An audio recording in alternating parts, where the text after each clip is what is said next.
Communities along the eastern U.S. are facing rising death tolls, surging rivers, tornado damage, and continuing calls for rescue from Ida. At least 26 deaths have been linked to storm damage and historic flooding from Maryland to New York. Fox 4's Sean Rabb is following these storm developments. Sean. Yeah, Steve, the storm's flash flooding Wednesday night and early this morning, death and destruction its calling card, Ida's ending as menacing as her beginning. We saw a horrifying storm last night, unlike anything we have seen before. A storm so intense, the first ever flood emergency sounded for New York City. Subways submerged by surging storm water. Basement apartments became watery traps. People drowned in their homes, including a mother and young child.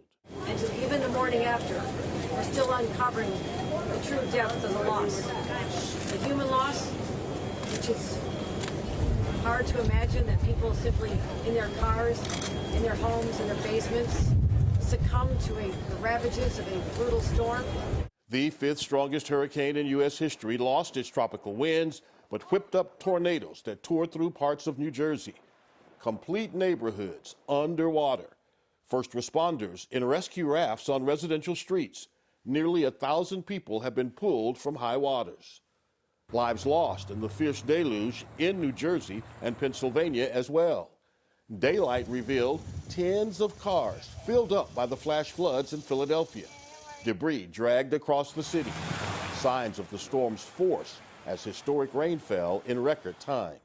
The damage extensive.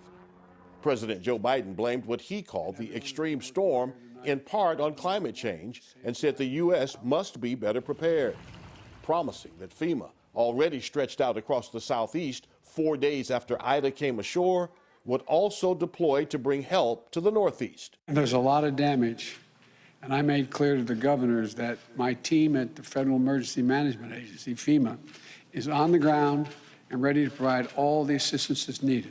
Weighing heaviest on the heart of New York's mayor, the lives lost. A tragic reminder how quickly life can change. 9 people who were alive at this exact moment yesterday.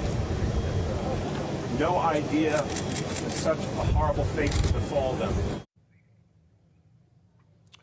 So both the mayor of New York City and the state's governor said they were surprised by the strength of the storm, but the Weather Service began on Tuesday around 5 o'clock warning people of significant and life-threatening flash flooding. Today, the governor did say, she said, well, really, who knew the heavens would open up and bring Niagara Falls level water to the streets of New York?